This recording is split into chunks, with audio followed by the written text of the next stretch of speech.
Y ahora estamos grabando. Entonces yo les quería comentar que ahora va a haber un cambio, ¿se fijan? Porque hemos visto en el curso cosas conceptuales de estructura de proteínas. Después vimos toda la parte de enzimología, que en realidad es un pincelazo de enzimología, pero yo creo que es suficiente lo que hemos visto para que podamos ir profundizando en estos temas del metabolismo y de las reacciones asociadas a las enzimas, digamos, de los mecanismos de reacción, etcétera, etcétera. Pero ahora viene todo un mundo que tiene que ver con el metabolismo propiamente tal, viendo vías metabólicas. Y entonces, desde ahora en adelante ustedes van a ver eso. Y a mí me parece un bonito cambio porque ya tienen conceptualmente las bases fundamentales como para poder ir profundizando en esto. Entonces, hoy día yo espero hacer una clase corta. Yo espero que sea solo el primer módulo. Y va a ser una clase introductoria sobre lo que vamos a ver más adelante. Entonces, hay varias cosas que tenemos que ir conversando y a mí me gustaría que en la medida que ustedes puedan, vayamos participando, ¿eh? Vayamos jugando un poco también en este ir y venir de conceptos. Porque es importante la reflexión, ¿eh? Siempre importante. No hay que necesariamente todo aprenderlo de memoria. Creo que es un grado de aprendizaje muy bajito eso, el aprender de memoria. Entonces, claro, puede ser difícil en el sentido de que hay un cambio. Fíjense en esto, en algún minuto uno va cambiando la forma en que va abordando los problemas científicos o no científicos, ¿eh? Si esto no es una mirada solamente relativa a la bioquímica. Como les digo, en bioquímica, se lo he dicho otras veces, es solamente una forma, es como que si ustedes se pusieran unos lentes y miramos el fenómeno de la vida con el prisma del mundo de la bioquímica, pero ustedes pueden mirar el fenómeno de la vida con prismas muy distintos. Y son válidos igual. ¿Ah? Yo les digo, por ejemplo, el arte también es una manera de mirar el fenómeno de la vida. Pero nosotros, en este mundo de la ciencia, como estamos formándonos en esto, tenemos que aprender el vocabulario común para que podamos entendernos, que tengamos conversaciones que entendamos lo que nos estamos diciendo. Por eso es tan importante el nivel de profundidad en el uso del lenguaje y en los conceptos. Entonces no hay que asustarse en esto porque esto no tiene que ver con la nota. ¿Se fijan para dónde voy con esto? No va con la nota, no es el objetivo es esto que les acabo de mencionar. El lenguaje común, aprender a pensar de una cierta manera, que no es la única válida, pues, yo se la acabo de decir, que no es un fundamentalismo científico. Entonces, ahora vamos a comenzar esta segunda parte importante del curso y yo les quiero recomendar que lean para esta clase, que va a ser esta clase, el capítulo, miren, después del capítulo 12, no es el capítulo 13 propiamente tal, sino que es la introducción de la parte 2 del Leninger. Y las páginas para la cuarta edición son de la 481, para lo que refiere a esta clase, hasta la 400, hasta la 450, hasta la 400, ay, ¿qué es lo que acabo de decir? 481, 507, ya. 481, 507. Lo voy a anotar aquí. 481 a la 507. ¿Cómo se ¿Por llama qué? el capítulo, profe? Perdón. Es que no es un capítulo porque es la parte inicial de la segunda parte. El libro está dividido en varias partes y este sería justo entre el capítulo 12 y el capítulo 13. Ahí hay una introducción a la bioenergética y el metabolismo, pero nosotros en esta clase vamos a considerar solo la parte inicial, no de óxido-reducción, porque la parte de óxido-reducción de estos textos lo vamos a comenzar a ver ya para la tercera módulo, digamos, la tercera prueba. ¿Les parece? Entonces lean este capítulo. De Leninger, cuarta edición. Ya. Yo quisiera que reflexionáramos un poco y ojalá pudiésemos hacer el ejercicio para que se animen, ¿ah? Por favor. Tratemos de definir qué es metabolismo. ¿Qué entienden ustedes por metabolismo? No lo busquen por internet, por favor. Traten de reflexionar. ¿Qué entienden ustedes que puede ser lo que involucra esta palabra, este concepto de metabolismo? ¿Quién quiere dar alguna opinión? A ver. Martín. ¿Hay un Martín nomás? Ah, sí, pues Martín. Entonces dice Martín, transformación de materia. Después Francisco dice reacciones químicas. Ya, reacciones químicas, transformación de materia. ¿Qué más? Estoy de acuerdo, ¿ah? Las reacciones químicas están muy bien.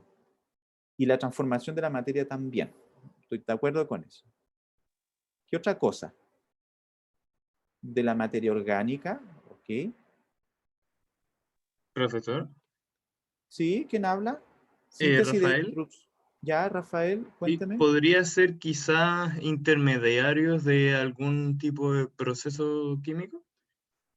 Como por ejemplo algún tipo de intermediario de la respiración celular que tenga algún tipo de función, por ejemplo, como si no me Ya, equivoco era la 2,3 BPG, si no me equivoco era, un ya. intermediario.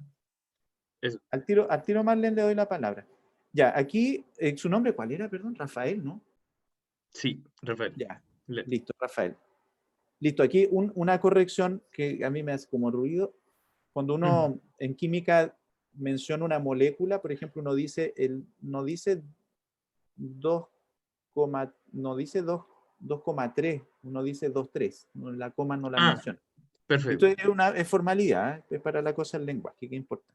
Ujú. Ya, entonces, Gracias. claro, de nada, pues para esto estoy. Entonces, tiene que ver con intermediarios, dice usted, ¿no es cierto? Entonces, cuando habla de intermediario, está hablando de que hay como una conexión entre A y B, entre un paso uno y un paso 2. ¿A eso estoy Claro. explicándome? Claro, no Ya, necesariamente son inestables como, o digamos, term- no es lo mismo que un intermediario, como el intermediario en el pique energético, por ejemplo, una reacción química. No me refiero a eso. Me ya, refiero a que desde el principio, por ejemplo, de la respiración solar, al final hay muchas moléculas entre medio. Una de esas podría ser utilizada para algo. Eso es lo que en cierto modo ya, me refiero. ya, muy bien. Ahora, ya me parece bien. Dejemos el tema de la respiración como algo conceptualmente que todavía no hemos dilucidado muy bien. Veámoslo después. Pero a mí me parece una buena invitación esta. Marlene le doy la palabra inmediatamente y si ahora dice síntesis, destrucción de compuesto en algún balance. Después Vicente dice proceso por el cual sustancias viajan por el cuerpo. Sofía dice reacciones químicas en un organismo. Ya, muy bien. Marlene, por favor. Marlene, te pido la Sí, palabra. profe, yo también pensaba como en el... ¿se escucha ahí? Sí, se escucha perfecto. Hable nomás. Que yo, al igual que Sofía, pensaba en el metabolismo como reacciones o síntesis de sustancias, pero como más enfocada en los organismos, como que estas sustancias permitieran el funcionamiento del organismo, los metabolitos. Ya, muy bien. Está muy bonito eso también. Y aquí Martín se pegó el salto y dijo catabolismo y anabolismo. Ah, ¿y qué entiende usted por eso, Martín? Destrucción y síntesis de distintos compuestos. Ok, destrucción y síntesis. Ya, muy bien. Y ocurren en un organismo, dice Sofía. Y Marlene también. Ya. Entonces, fijan que dentro de estas ideas que ustedes acaban de plantear, hay un montón de conceptos comunes. Entonces, definitivamente, cuando hablamos de metabolismo, de alguna forma tenemos que pensar en las reacciones químicas que ocurren en lo vivo. Definitivamente. No vamos a entrar en la definición de qué significa vivo o no vivo, porque esa es una pregunta que yo creo que sobrepasa largamente lo que podemos dedicarnos toda la vida a tratar de definir eso. Entonces, lo asumimos así. Es una característica que ocurre en los seres vivos y que evidentemente, como dice Santiago y Sofía, tienen que ver con las reacciones químicas que se producen en lo vivo. Ahora, hay algo que es importante, que usted lo ha mencionado, que tiene que ver con la síntesis de moléculas o biomoléculas, con la degradación de ciertas biomoléculas, pero ninguna persona todavía, a ver, dice Santiago, reacciones químicas que ocurren en el organismo, sí, en su mayoría son catalizadas por enzimas. Perfecto, muy bien Santiago. Eso también estoy de acuerdo con eso. Inmediatamente, Vania, le doy la palabra inmediatamente. Entonces, hay algo sí que no estamos abordando. Todos ustedes y todos lo han planteado relación a las reacciones químicas. Aquí hay una especie de dinámica, ¿no es cierto? Rafael había dicho, hay algo que conecta una cosa con otra. Una molécula que está conectando dos procesos distintos. Y podríamos hablar de reacciones químicas, ¿no es cierto? Dos reacciones químicas que están concatenadas o sucesivas. Vania, por favor. Sí, no tiene nada que ver con la definición de metabolismo, pero quería saber ¿Ya? si las páginas que dijo eran solamente para es para todo el capítulo de lo que vamos a ver ahora o solamente para la clase que viene. No, la clase de hoy. Y le puedo pedir las páginas de los otros, por favor, porque si no llego a la clase súper perdida. Bueno, Porfis. ¿y le parece, Vania, si yo lo doy al final de la clase? Así Sí, por continuamos supuesto. con el... Ya, yo encantado le doy las clases porque tiene que ver con hidratos de carbono. Así que no hay problema. Muchas gracias. De nada, Vania. Ya, entonces, pero hay un punto clave que yo quisiera que lo dijeran, que tiene que ver con qué es cuál es el objetivo de estas reacciones. ¿Dónde nace el interés de estudiar el metabolismo? Porque estudiar las reacciones químicas que ocurren en lo vivo, estamos de acuerdo. Eso lo hemos visto, ya lo hemos conversado en los cursos anteriores. Pero, ¿y para qué? ¿Y cuál es la fuente de esa energía? Para mantener el organismo con vida. Jaja, dice Laura. En términos poéticos, desafiar la vida. Eso que no había entendido yo, desafiar la vida. Ya, eso Martín, eso es como el nombre de una canción. Está buena. Paténtela, desafiar la vida. Radio metabolismo. Cambiamos de radio catálisis a radio metabolismo hoy día. Con nuestro tema nuevo, desafiar la vida. Ya, entonces. Ya. Ya. ¿Quién se tira a la piscina? ¿Quién me cuenta algo? ¿Qué es lo que estamos transformando? Alguien lo mencionó por ahí. Materia en energía. Materia en energía. Yo no haría esa división de materia-energía, porque como que en la materia está implícita la energía, ¿o no? ¿O no? ¿Qué cosa? En la materia está implícita la energía. No me Es parezco que, a Einstein, pero en la materia está implícita la energía. Pero eso es un buen punto, Martín. Este concepto de qué es lo que estamos transformando. Estamos transformando entonces distintas formas de energía, presentes, por ejemplo, en moléculas, ¿o no? Entonces alguien dijo por ahí, molécula orgánica. Entonces, ¿cómo obtenemos energía a partir de moléculas orgánicas? Porque vamos a transformar tipos de energía, ¿o no? Entonces, ¿cuáles son las fuentes de energía que tenemos los seres vivos? la destrucción de moléculas que genera... Es que los enlaces finalmente, cuando uno los rompe, genera energía. Entonces, a partir de Ya, destrucción, de catabolismo, uno puede... ya, muy bien. Sí, por supuesto. A ver, Isidora dice, se aprovecha la energía que se produce por reacciones catabólicas, ya habló con una S, para usarla en reacciones anabólicas de síntesis. Sí, bien. Y es una buena cosa. Una buena cosa.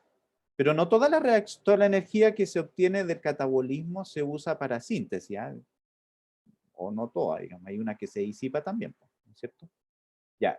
Y, entonces, ¿de dónde proviene la energía?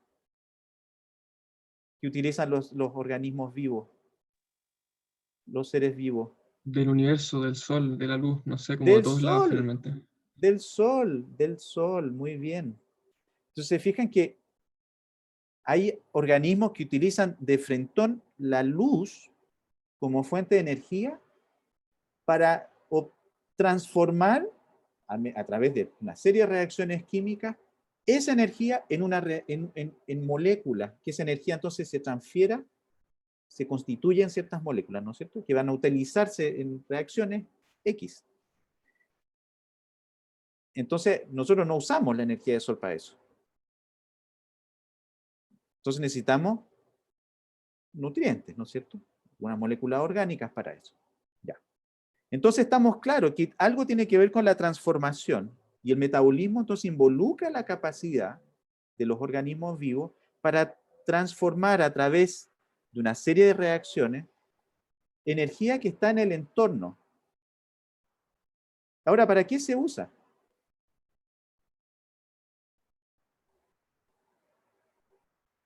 Para desafiar la vida, para mantener el organismo con vida. Entonces, ¿qué significa eso en la práctica? ¿En qué estamos transformando la energía que proviene del entorno, del medio ambiente? Dice Santiago, para transformar compuestos a otros con función biológica. Bueno, está bien, bonito eso. Y después Cristóbal dice, para reemplazar lo que se va degradando. Perfecto. Pero, ¿en qué usamos la energía entonces? ¿Qué estamos obteniendo del entorno? Para realizar trabajo químico, trabajo.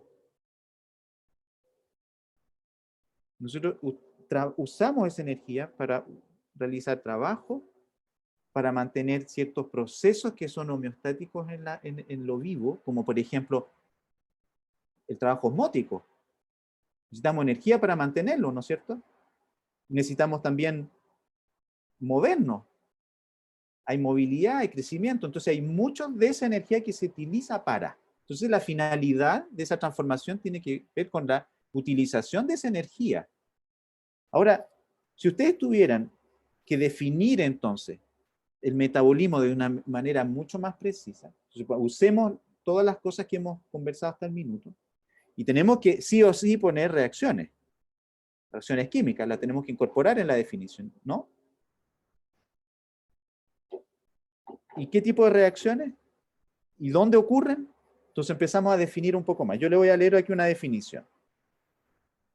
El metabolismo es el conjunto de reacciones químicas sucesivas que le permiten a la célula y al organismo obtener energía de la radiación solar o de la oxidación de nutrientes y luego utilizarla para realizar trabajo útil. Fantástico. Entonces, ¿a qué se refiere con este, por ejemplo, lo químico? ¿Para qué necesitamos? La energía esta la vamos a transferir, ¿no es cierto? Obtener nutrientes del organismo, así, listo. Entonces necesitamos, como alguien mencionó por ahí, sintetizar moléculas. ¿Sí? Sintetizamos moléculas.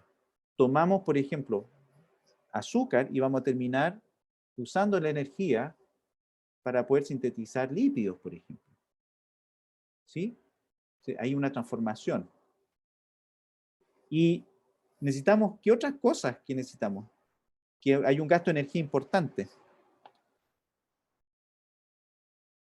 Si ustedes no lo han visto, se lo voy a decir. La síntesis de proteína, por ejemplo, requiere ATP, requiere energía. Por lo tanto, los procesos de homeostasis que necesitamos necesitan energía. Necesitamos. Entonces, inclusive en la síntesis de ATP, en la síntesis de ácido nucleico, en la síntesis en general, en estas reacciones anabólicas que las vamos a ver. Ya. Déjenme compartir la pantalla. Espérense. Aquí está el PowerPoint. Listo. Profe, una cosa. Sí, sí, Este Miguel. PowerPoint no lo ha subido, que lo estaban pidiendo porque muchos Ay, toman apuntes encima. ya lo voy a subir. Me olvidó por completo. Gracias. De nada. A ver. tengo que guardarlo como PDF, ¿no es cierto? PDF. Listo. ¿Qué es lo que dice aquí? Imposible guardar el comando, la extensión. Ya, a ver, espérense. Ya tengamos un poco de paciencia. Pucha, se me olvidó. Deberían haberme dicho antes. A ver. Pero mándemelo como PowerPoint a mí y yo lo subo como PDF si quieren. Por mientras. Ya.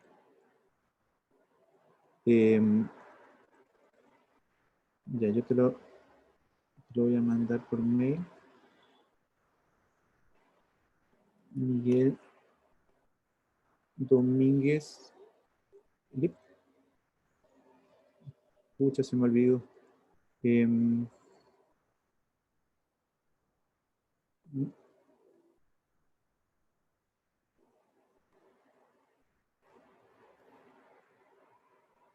Introducción a metabolismo. Ya. Ya.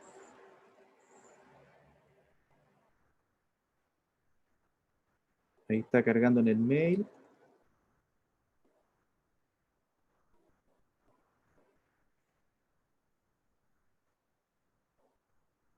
Enviar. Ya, Miguel, le acabo de enviar el...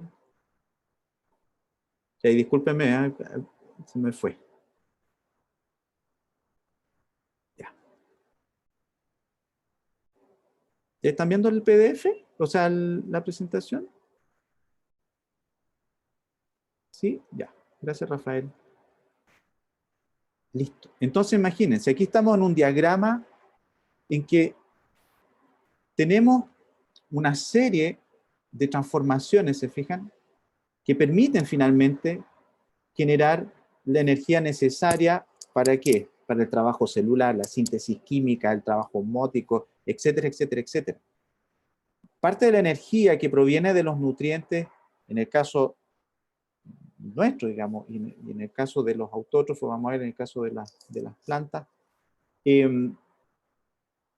termina finalmente en este proceso de transformación dentro de las células, pero también hay liberación de calor, por supuesto. Y bueno, y como producto de este metabolismo, se producen un montón de moléculas simples. Entonces, todos estos procesos oxidativos de, por ejemplo, la glucosa que vamos a ver en una clase más, van a terminar transformando esa glucosa en moléculas mucho más simples como CO2 y agua. Y muchos de los componentes de esos nutrientes forman parte finalmente de estructuras celulares. Como les mencioné, por ejemplo, en el caso de las proteínas o de los ácidos nucleicos, etc. Entonces, si ustedes se fijan aquí, es donde podemos definir las reacciones catabólicas, tienen que ver con entonces, en esto que ustedes mencionaron, que la degradación, y esta degradación, por supuesto, llega concomitante con la transformación de algunas moléculas. Por ejemplo, aquí está mencionado el ADP para formar ATP. Durante las reacciones catabólicas, que producen finalmente algunas moléculas simples y precursoras para que en otras etapas del metabolismo pueda ocurrir síntesis de moléculas o de biomoléculas. Proceso conocido como anabolismo, que también permite entonces la formación de biomoléculas y que termina finalmente importando, ¿por qué? Porque son importantes para las estructuras celulares y que permiten realizar una serie de trabajos. Como les había mencionado, el trabajo osmótico, el mecánico, etcétera, etcétera, etcétera. Aquí les grafico, ¿qué es lo que estoy mostrando aquí? ¿Qué quiere decir lo que estoy mostrando aquí? ATP. Una molécula de ATP. Y en la molécula de ATP, que no veo el chat, déjenme ver, no quiero que se me pase. Listo. En la molécula de ATP ustedes pueden ver una base nitrogenada una pentosa, y aquí fosforilo. Entonces, en este caso, esto es un nucleósido trifosfato. ¿Por qué se menciona y se establece la ATP como una molécula tan clave en el metabolismo energético? ¿Quién quiere decir algo? ¿Qué es lo que saben ustedes del ATP?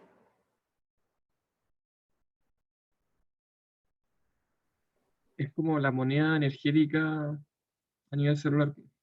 Ujú. ¿Y eso qué significa en términos más del curso? En términos prácticos, ¿qué significa? ¿Cómo entienden? Porque este es un problema que es lo que, esta es la reflexión que yo quiero que hagamos, digamos. Porque desde la Sí, escuela, del colegio, siempre te decimos que la moneda de cambio es, en su enlace dice, Ale Bastián dice que su enlace tiene mucha energía. Ale, ¿usted cree que este enlace tiene más energía que este enlace? ¿Y más energía que este enlace? ¿Y que este? ¿A qué se refiere con eso, Ale? Dice Pedro, dice la forma en que la célula tiene de traspasar energía. ¿Ok? Pero todavía eso es muy amplio.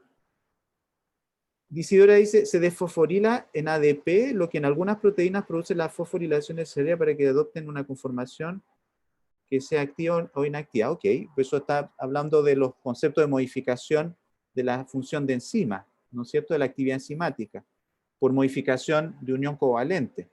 Pero no nos referimos bien a eso. Yo quisiera que entráramos un poco en el mundo de lo que nos plantea Ale Bastián. ¿Cómo le gusta que le llamen? Ale Bastián. Ale, que dice que su enlace tiene mucha energía. ¿Qué piensan ustedes? Yo lo veo como un transportador de energía potencial química. Ya. ¿Pero cómo, pues? Ah, bueno, porque el producto del ADP es más estable que el ATP. Ah, esa es otra cosa. Estamos hablando de por qué hay una estabilización de los productos de la hidrólisis. Pero Y entonces, ¿y eso en la práctica qué significa? ¿Quién está hablando de todo esto? Perdón. Me gusta yo, lo que- Roberto. Que Roberto, su hidrólisis, ¿ya? lo que decían los compañeros en el chat, que su hidrólisis es exergónica. Muy bien, muy bien. Entonces, se fijan que el concepto de que es una molécula de alta energía, en realidad eso es como, no sé si es correcto usarlo, porque en realidad lo que tenemos que hacer es lo que dice Roberto, ¿no? Que tiene Sí, que ver más bien con cuán favorable es que ocurra la ruptura de uno de estos enlaces. Porque la energía asociada a de este enlace, ¿por qué tendría que ser tan distinta a este? ¿Ven lo que quiero decir o no? ¿Por qué este enlace es más energético que este otro o que este otro? porque esa parte de la molécula tiene más cargas, entonces está más ionizado. Pero eso es una explicación respecto al equilibrio que va a ocurrir en la reacción de hidrólisis. Pero el enlace propiamente tal no necesariamente tiene más energía que otro. Ya, vamos a pasar a eso en un minuto. Solamente para mencionar algo que ustedes saben y que lo van a ver o lo han visto ya en cursos mucho más sencillos. Están los organismos que tienen metabolismo como los fotótrofos, que usan energía de la luz para obtener energía, ¿cierto? La luz. Y nosotros vamos a ver los procesos de fotosíntesis más al detalle de cómo ocurre que la luz en los fotones, que viene del Sol, se transforma finalmente en energía asociada a moléculas. Y en el otro gran mundo son los quimiótrofos. Entonces, hay organismos que son heterótrofos siempre, y hay organismos que a veces transitan en ser autótrofos y heterótrofos. Un caso, por ejemplo, son las plantas. Las plantas, en un momento determinado de su desarrollo, son fotótrofas, ¿no es cierto? y utilizan energía del sol, pero en un momento determinado de su desarrollo, por ejemplo, después de que la semilla germina, no hacen fotosíntesis. Y ahí es claramente heterótrofo. Ya está subido. Ah, gracias, Miguel. Súper. Ya, esto para que no lo olviden, pero son cosas muy generales. Entonces, este proceso de transformación, que es el que vamos a empezar a tratar de observar y entender, tenemos que resumirlo a lo que estábamos hablando ahora. ¿Cómo es posible ahora de que esta moneda de cambio que alguien dijo por ahí, del ATP y otras moléculas que también son capaces de utilizarse en el metabolismo para hacer favorable algunas reacciones que no son muy favorables, terminan siendo estudiadas en este capítulo? Lo vamos a ver.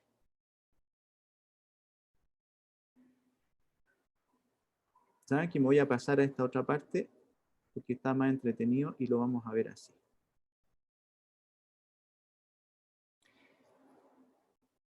En el caso del ATP, si se fijan, la hidrólisis de ATP, como alguien mencionó hace un rato, la hidrólisis del último fosforilo, que este es el fosforilo gamma, fosforilo alfa, fosforilo beta, fosforilo gamma. Al producirse la hidrólisis, se libera fosfato inorgánico, y este fosfato inorgánico se estabiliza por distribución de carga, ¿no es cierto? Por estabilización por resonancia. Esto hace que los productos de la hidrólisis del ATP tengan bastante poca energía respecto al sustrato, al reactivo, al reactante, digamos. Y eso hace que esta hidrólisis tenga un delta G bastante negativo. Entonces la pregunta es, ¿para qué se usa la energía de hidrólisis que permite la estabilización de los productos de hidrólisis del ATP? ¿Se fijan? Que aquí tiene un menos 30 y tantos kilojoules-mol. Entonces bastante negativo. Entonces, ¿cuál es la idea del ATP en toda esta historia? De las reacciones que ocurren en el metabolismo. ¿Quién quiere decir algo? Generar un delta G negativo que finalmente pueda ser ocupado por otra reacción que requiera de un delta G positivo. Entonces como que va a sumar energía y va a favorecer una reacción probablemente catabólica o anabólica de un compuesto que no sea ¿Y cómo exergónico, sino que sea ocurre eso? entergónico. ¿Y cómo ocurre eso? ¿Cómo ocurre la Radiación, transferencia quizá. de energía? ¿Cómo ocurre la transferencia de energía? Porque usted dice, ya, yo hidrolizo ATP. Entonces, del ATP al ADP, con liberación de pirofosfato, de fosfato inorgánico, vemos que eso es una reacción exergónica. ¿Cierto? O sea, es bien favorable energéticamente. Y usted dice que hay otra reacción que no lo es, entonces la energía se transfiere. ¿Y cómo se hace eso? En términos de electrones, ¿o no? Está aquí estamos transfiriendo electrones. ¿Protones? No. Por carga de moléculas. Es que de verdad que no se me ocurre una explicación. Ya, pues esa es la conversación. ¿Por qué? ¿Por energía libre? Claro, hay energía. Los deltas de energía libre son favorables, pero ¿cómo ocurre?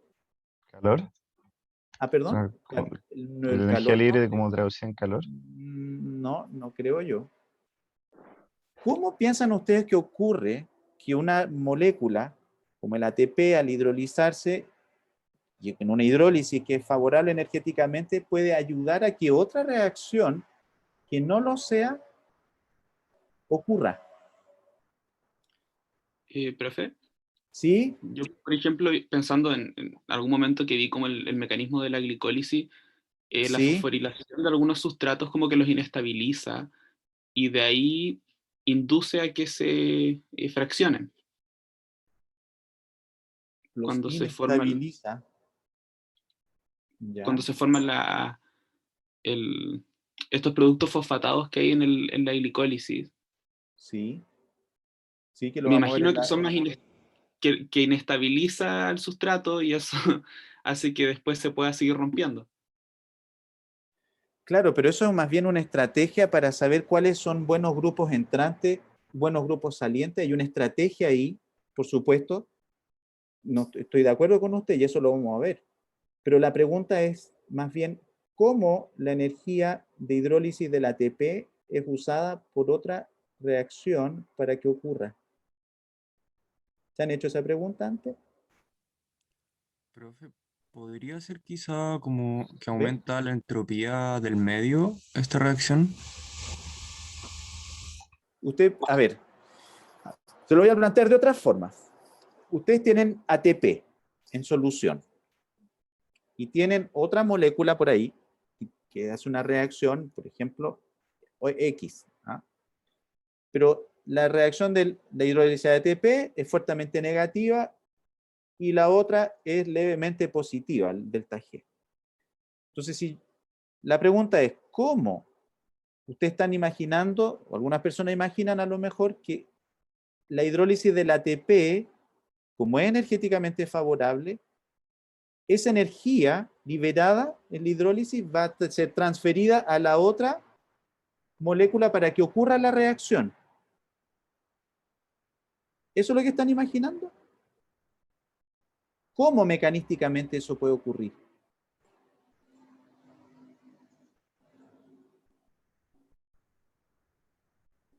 Roberto dice cambios conformacionales. A ver. O sea, yo lo decía porque cuando una proteína se fosforila, lo que cambia en la proteína al final es su estructura y eso puede abrir, no sé, un sitio catalítico o algo así. Pero, Claro, pero no, pero yo recuerde. creo que sí, es verdad, o sea, como que se escapa de lo que usted estaba preguntando, que era de cómo se transmite la energía, ¿no? Claro, ¿cómo se transmite la energía? Porque usted lo que está viendo es una situación en la que usted tiene una proteína, una enzima, que cataliza una reacción química y que se fosforila. Ok, eso puede ser. Puede ser. Energía mecánica, dice Martín. A ver, vamos a tratar de ir ahondando en eso. Espérense, voy a pasar aquí a otra cosa. Miren, este es otro ejemplo.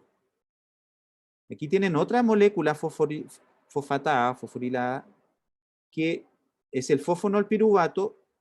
Esta es la hidrólisis del fosfonolpiruvato para formar un intermediario enólico que por tautomerización forma piruvato. Y esto también, fíjense el delta G de esta reacción, es bastante negativa. Dice Francisca, por un compuesto intermediario compartido entre ambas reacciones. El producto de una se usa como reactiva de la segunda como acoplamiento. Muy bien, Francisca, por ahí vamos. Entonces vamos a mirar lo siguiente. Vamos a pasarnos acá esto. Miren. En realidad, en las reacciones donde aparece ATP, como esto, por ejemplo, aquí tienen el glutamato, esta reacción la vamos a ver más adelante. Usted tiene el glutamato para formar glutamina. Es una reacción de aminación, digamos. Y fíjense que hay un concomitante uso de ATP. Entonces, la pregunta que yo les hacía era cómo esta hidrólisis de ATP transfiere la energía para que ocurra la aminación del glutamato. Y en realidad lo que uno tiene que imaginarse es lo siguiente, que el ATP es usado para formar, por ejemplo, en el contexto de una reacción enzimática, un estado intermediario en que está, por ejemplo, un fosforilo que viene del fosforilo gamma del ATP unido a la enzima, formando complejo con uno de los sustratos. Fíjense, aquí está, fosforilado uno de los oxígenos del grupo carboxilo del glutamato. Entonces ustedes están formando un intermediario que luego, aquí viene recién el amonio que hace, vamos a ver después mecanismos durante el curso, la salida del fosforilo y la aminación en este carbono-carbonilo. Entonces, en realidad, lo que ustedes están haciendo es acoplando reacciones. Entonces, este ejercicio que yo les acabo de hacer, que yo lo tenía programado de otra forma, pero salió así en función de la conversación, que es lo más importante, lo que quiero decirle es que quien tenga la idea de que cuando ocurre esto, porque esto lo vamos a ver muchas veces y en metabolismo se ve mucho, que hay reacciones, como por ejemplo esta, de glutamato a glutamina, en que aparece gasto de ATP. No estamos imaginando que el ATP se está hidrolizando al lado de un glutamato, en el contexto de una enzima, y esa energía de alguna forma, así media como etérea, permite que la reacción menos favorable energéticamente ocurra. No es así. Lo que estamos haciendo en realidad es viendo el acoplamiento de reacciones. Y dentro de los mecanismos que se estudian en bioquímica se dan explicaciones a muchas de estas situaciones. ¿Alguien tiene dudas todavía respecto a esto?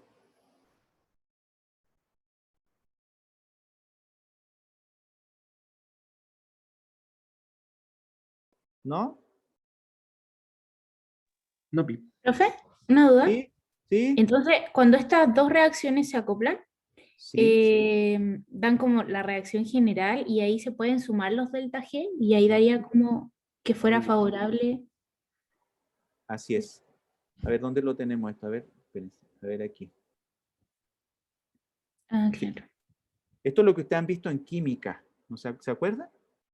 Entonces, aquí les tengo el ejemplo de una reacción. Esta, de hecho, es la primera reacción de la glicólisis que vamos a ver en la clase próxima. Ustedes tienen glucosa que entra a la célula. Aquí tienen fosfato inorgánico, glucosa 6-fosfato para dar agua. Entonces, esta reacción de glucosa para formar glucosa 6-fosfato tiene un delta G bastante positivo. Ahora, concomitante con eso, fíjense que el ATP, si ustedes analizan, ya habíamos visto la reacción de hidrólisis del ATP, tiene un delta G bastante negativo. La sumatoria de los delta G es lo que va a dar la resultante energética del proceso completo. Ahora, en términos mecanísticos, lo vamos a ver en la próxima clase, pero ustedes pueden sumar los delta G. Y por lo tanto van a tener un delta G global de ambas reacciones, como lo mencionó su compañera. ¿Quién era? ¿Vania o no? ¿O me equivoco? Francisca. Ay, Francisca. Ya, perdón. Ya. Ya, Profe, muy bien. otra duda pequeñita. ¿Sí? Perdón. ¿Sí? ¿Ese intermediario que sale? Porque B sería el intermediario, ¿cierto? ¿Por qué no aparece ese en la suma ¿Dónde de el B? reacciones? Ah, tiene razón, tiene Ah, razón. Tiene razón, porque el producto final, en general, en bioquímica uno lo plantean así, que usted el intermediario no lo pone. Usted lo que hace es que está haciendo la sumatoria total. Entonces, lo que está acá en B como reactivo, en B como producto, usted ¿cómo se llama? Lo suprime. Y se queda entonces con el transfiere. proceso global. Ya, ¿Sí? gracias. De nada. Entonces, las reacciones que dice aquí, por ejemplo, Pedro, dice, entonces las reacciones con ATP solo ocurren si el sustrato puede hidrolizar ATP. No necesariamente el sustrato, sí puede ser la enzima. Y usted va a ver que pueden haber intermediarios en que la enzima se fosforila y la enzima transfiere el fosforilo final. Entonces, mecanismos vamos a ver. ¿Sí? Pero lo que sí es importante que no tengamos claro es de que las reacciones final, el delta G final, implican mecanismos que no son obvios cuando uno mira la reacción. Cuando uno mira la reacción química, no es obvio de verlo. Ya. A ver, me desordené un poco con esto, entonces déjenme ver una cosa.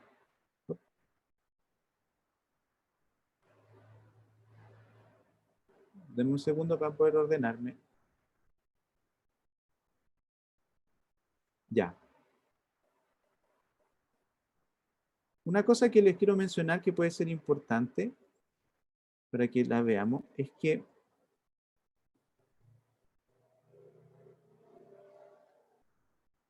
compartir pantalla de nuevo aquí. Lo que nosotros vamos a ver durante esta parte del curso es que vamos a ver cómo distintas, no todos los procesos, pero vamos a ver algunos más al detalle, cómo los hidratos de carbono terminan finalmente catalizándose reacciones oxidativas para formar ATP, como eso ocurre con los ácidos grasos, y en el caso de las proteínas mucho menos, no lo vamos a ver en este curso, pero sí vamos a ver algunas cosas de catabolismo de aminoácidos, catabolismo de aminoácidos y de ácidos nucleicos con alguna parte final. Entonces vamos a mirar, fíjense que hay, ustedes ven que el catabolismo de grasa, hidrato de carbono y proteínas tienen puntos comunes en el metabolismo, moléculas que son en las que converge el metabolismo. Y hay partes del metabolismo que uno puede ver que son reacciones que forman parte como de ciclos. Es decir, entra una molécula y hay una serie de reacciones catalizadas por enzima que permiten recircularizar esto y varias veces inclusive para poder dar cuenta de cómo se cataboliza una de las moléculas de entrada.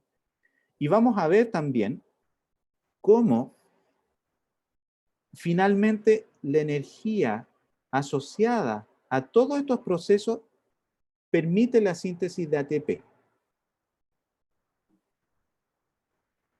Entonces esto es importante que lo vean, que dentro del contexto del metabolismo lo acabo de decir. Ustedes van a tener un montón de reacciones catabólicas que van a poder converger en moléculas que son comunes. En este caso les mostramos el acetil-CoA. Y a partir del acetil-CoA, aparten una serie de reacciones importantes para la síntesis, es decir, anabólicas.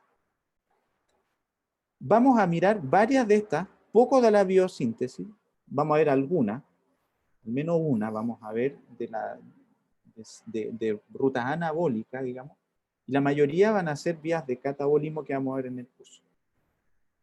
Esto es importante que lo veamos, que lo comentemos, porque para estudiar dónde ocurren las reacciones químicas, es importante este nuevo concepto de la aproximación bioquímica de principios del siglo pasado, que tiene que ver con dónde ocurren estos procesos. Entonces, muchos de los procesos que vamos a estudiar ocurren en el citoplasma, pero hay otros que ocurren dentro de ciertos organelos, como por ejemplo en las mitocondrias, o dentro de los cloroplastos, o dentro de otros organelos, como los peroxisomas u otros.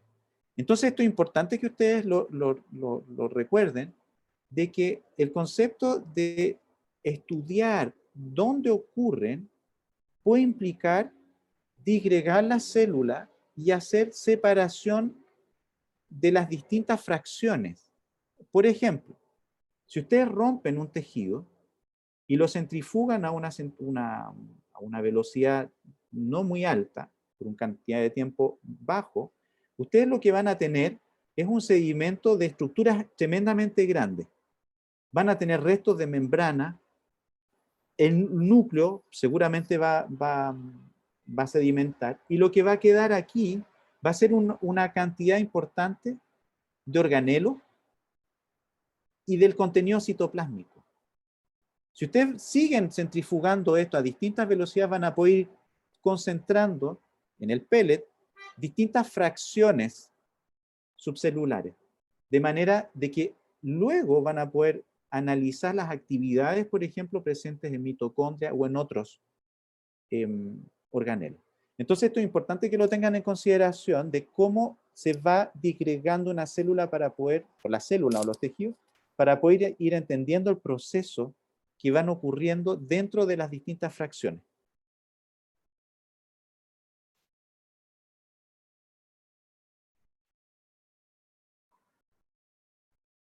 Ya nos vamos a pasar esto también porque lo hemos conversado e involucra todo lo que les acabo de decir. Yo les quiero mencionar algo, como para ir terminando, que miren las concentraciones de ATP, ADP, AMP presentes en algunos tipos celulares.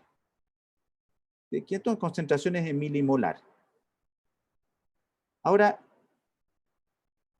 en general, si ustedes tienen ATP en solución, la proporción de ATP-ADP es muy distinta a la que tienen dentro de la célula. Es decir, la célula se la arregla para mantener estos niveles de ATP un poquito más altos. Y eso implica que hay toda una serie de actividades. Es decir, si no tuvieran célula, el ATP estaría mucho más hidrolizado. Eso es lo que lo quiero mencionar. La pregunta es, ¿cuánto creen ustedes y esto se lo pregunté la primera vez que nos juntamos, ¿cuánto creen ustedes que se sintetiza o se usa ATP en un humano promedio al día? Para que vean la cantidad más o menos de uso y síntesis de ATP. ¿Cuánto creen ustedes que se sintetiza ATP por día en un humano promedio? ¿Quién quiere decir alguna cosa? Ay, hay unas chats, a ver. Millones, dice, medio kilo, millones, billones, dice. Billones de kilos. Entonces, medio kilo diario, dice Cristo. Bueno, son como 65 kilos diarios. Es impresionante. Ah, y le pone ahí, guau, con hartas Sofía, ya. Como 65 kilos diarios. Por lo tanto, piensen ustedes lo importante que es mantener la estructura del metabolismo suficientemente activo para producir toda esta cantidad. Es impresionante. Yo le quiero mencionar, como para ir terminando, es una pregunta que aparece en el libro, que a mí me parece que es relevante. Fíjense, aquí aparece una luciérnaga, ¿no es cierto? Que aparece en el libro. ¿Eh? ¿Y por qué aparece? Porque, ¿cómo ustedes pueden calcular la cantidad de ATP que hay en una célula? Traten de no mirar eso después, traten de pensarlo primero. Para ir terminando la clase. ¿Cómo se hace para poder medir la cantidad de ATP que hay en una célula? O cuantificar ATP. ¿Cómo se hace eso?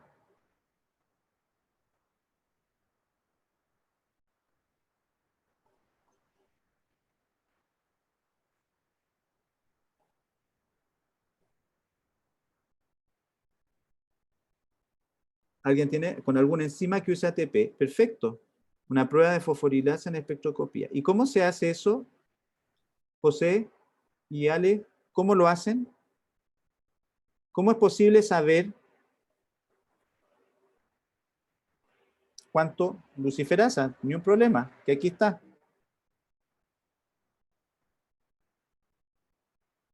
La luciferasa usa un sustrato que permite formar luz, ¿no es cierto?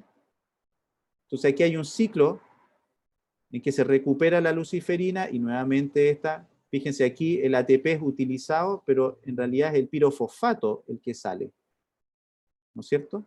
Y lo que están usando ustedes es ATP y el nucleósido monofosfato el que se une entonces a la luciferina para formar este luciferil-adenilato. ¿Y dónde? Pero Martín, ¿dónde está el NADH aquí?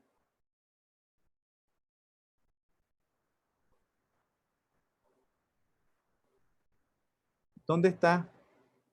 No hay NADH en estas reacciones. No dijo nada, si estoy de acuerdo, si lo escribió. Ya, no importa, no importa. Ya, pero ¿cómo entonces?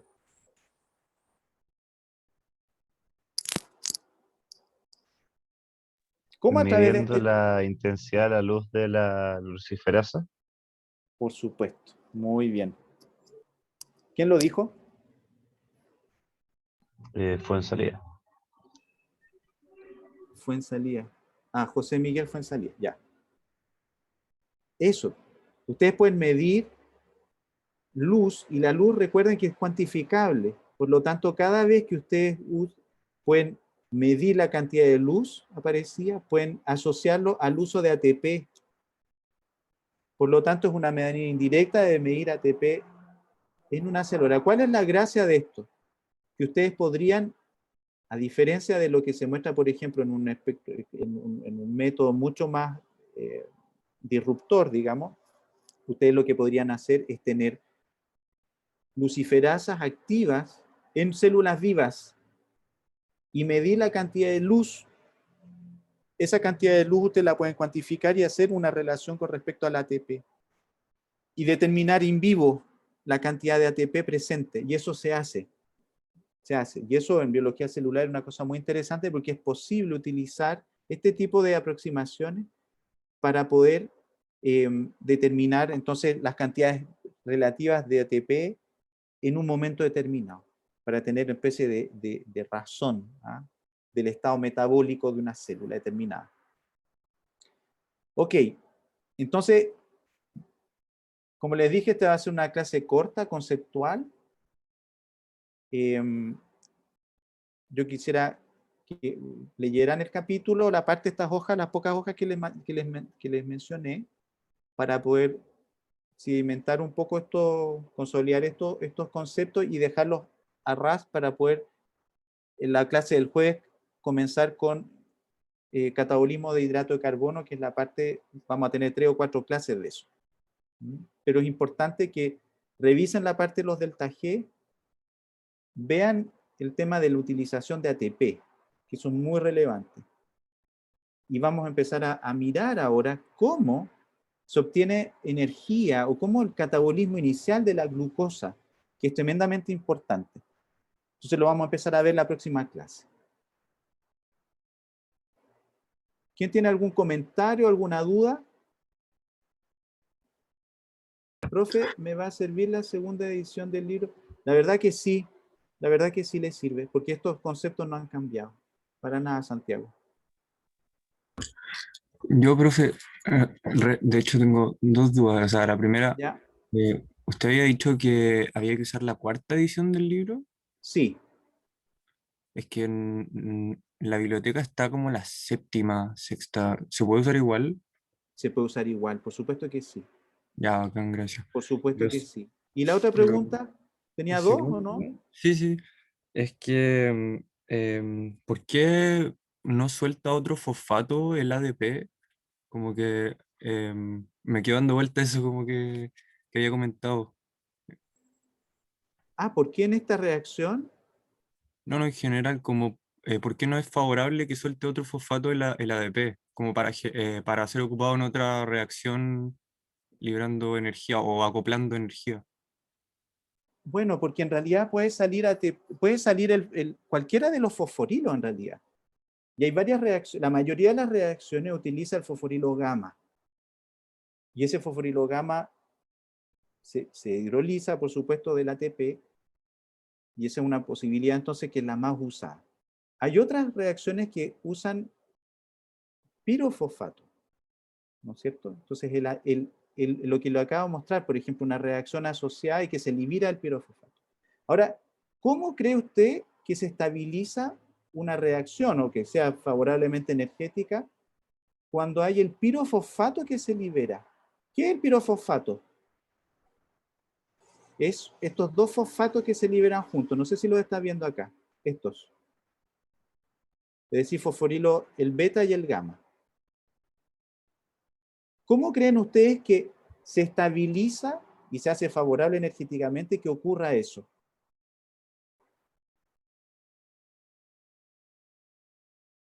Porque eso ocurre en los sistemas vivos. Nosotros no vamos a ver muchos casos de esto. Vamos a ver, creo, uno. Pero ¿cómo creen ustedes que eso se favorece en términos energéticos? ¿Quién se le ocurre? Me imagino que con resonancia también, ¿o no? Con De resonancia pirofosfato. también, pero ojo, sí, también, con resonancia por supuesto, pero hay unas enzimas, y a lo mejor esto no lo sabían, que se llaman pirofosfatasas. Por lo tanto, cuando se liberan estos dos fosforilos, hay enzimas que hidrolizan el enlace para separar los dos fosforilos. Y luego entonces la estabilización por resonancia. Las pirofosfatasas son súper importantes para poder reciclar el fosfato inorgánico. Y en el caso, por ejemplo, para que ustedes vean lo importante que es, que en plantas, si ustedes sobreexpresan pirofosfatasa en los lugares donde ocurre el tránsito de moléculas ricas en carbono, en el floema, las plantas crecen mejor, mucho mejor. Hay una recuperación del fosfato inorgánico, muy relevante. Las pirofosfatasas son mecanismos muy relevantes en los sistemas vivos. Nosotros no vamos a ver mucho eso, vamos a ver principalmente los otros casos, en que el ATP se ha utilizado como dador de un fosforilo. Pero es posible encontrar, por supuesto, AMP, ADP y ATP en células. Así que todas esas alternativas están dadas. Ah, ok, muchas gracias. De nada. ¿Alguna otra preguntilla? ¿Quién tenga alguna duda de esta clase más conceptual? ¿Quién está ahí?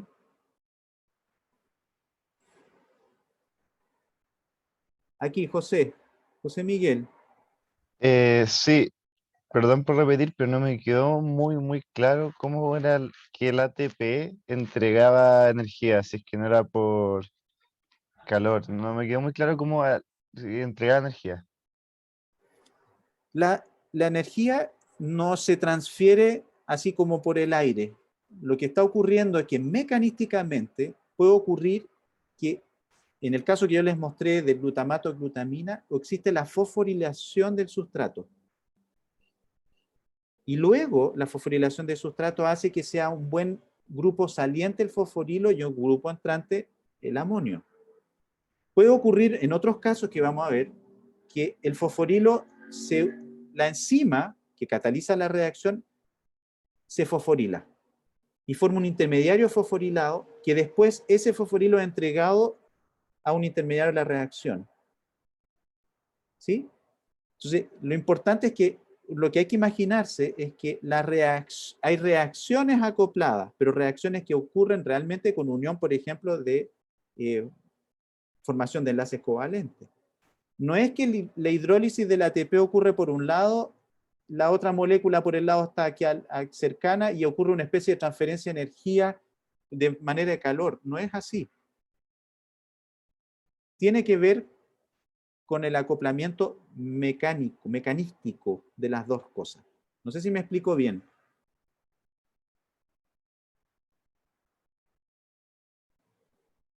José Miguel.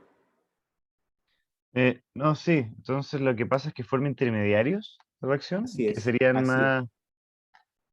¿Perdón? Así es. Ya, perfecto. Muchas gracias. Así es. De nada. Es decir, lo que importante es que no hay que sacarse la cabeza de que en realidad la molécula se hidroliza, el ATP, y esa energía que libera la capta otro que está al lado. Eso no es así. ¿Okay? Bueno, si tienen más preguntas me las pueden enviar por mail también, no tengo ningún problema. Profesor, Profesor, si no, Sí, dale, Dale, dale. no sé quién, Vamos dos primero. personas hablaron. no, ya. El capítulo del libro, Ah, para sí, leerlo, porfa. sí. El capítulo 13. A ver. Ese es el de toda esta parte. Ay, sí, tiene razón. Tiene razón. Claro, el capítulo 13. Bueno, las páginas que les dije, ¿no es cierto? Hasta la 507. Ya. Y luego, Eso es todo el... lo de hoy día. Ah, no, pero el módulo, digo. Ah, no, lo de hoy día. Y después la glicólisis, gluconeogénesis.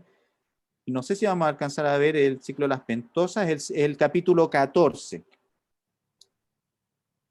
El capítulo 14 es lo que vamos a ver en hidrato de carbono. No, pero más todavía. A ver. Ya. Vamos a ver el capítulo 14, el capítulo 15, el capítulo 16 que terminamos con ciclo de Krebs. Entonces, les doy las hojas de la 521, de las hojas, las páginas, hasta la 630. Eso va a ser todo el módulo de hidrato de carbono. Vale, muchas gracias. De nada. De nada, de nada. ¿Y Martín tenía otra pregunta también? Sí. ¿Qué pasa con las reacciones que requieren de energía pero no son fosforilables? Entonces no tienen intervención del ATP. Ah, pero que vamos a ver algunos casos. Los vamos a ver. Y tiene que ver, fíjese, con que en los sistemas biológicos, y en todo en realidad, usted va a jugar con las concentraciones de los sustratos y los productos. Pues es que el delta G yo lo mencioné en las otras clases, el delta G se calcula estándar, es que usted agrega, por ejemplo, 1 molar de los reactantes y 1 molar de los productos. y espera a que la reacción llegue al equilibrio. Si la reacción 1 molar de los productos de los reactantes se desplaza hacia la formación de producto, el delta G es negativo. Si se desplaza a la formación de reactante, el delta G es positivo. ¿Qué pasa en vivo? Yo se lo mencioné en las reacciones y lo voy a volver a mencionar, no se preocupe. Pero que el cómo estén, cuál es el delta G de la reacción va a depender de las concentraciones de los productos de los sustratos en vivo. Entonces, si usted siempre tiene poco producto y mucho sustrato, la reacción va a tender a formar producto. Por lo tanto, el delta G va a ser negativo. Entonces, las condiciones del delta G van a depender de las concentraciones relativas de los productos. Porque acuérdense que el delta G cuando llega al equilibrio es 0. Claro.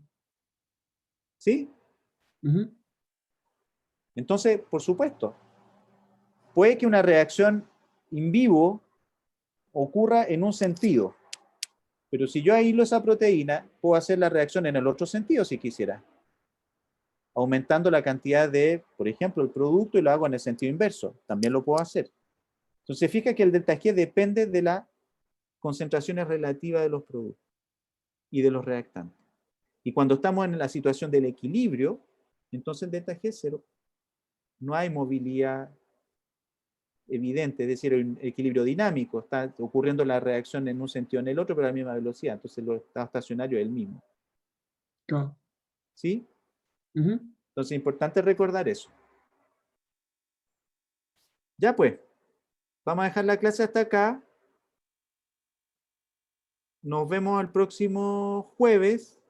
Y ahí va a ser la clase más larga. Vamos a tener los 2 bloques, por supuesto. Y si tienen alguna duda, me mandan un mensajillo.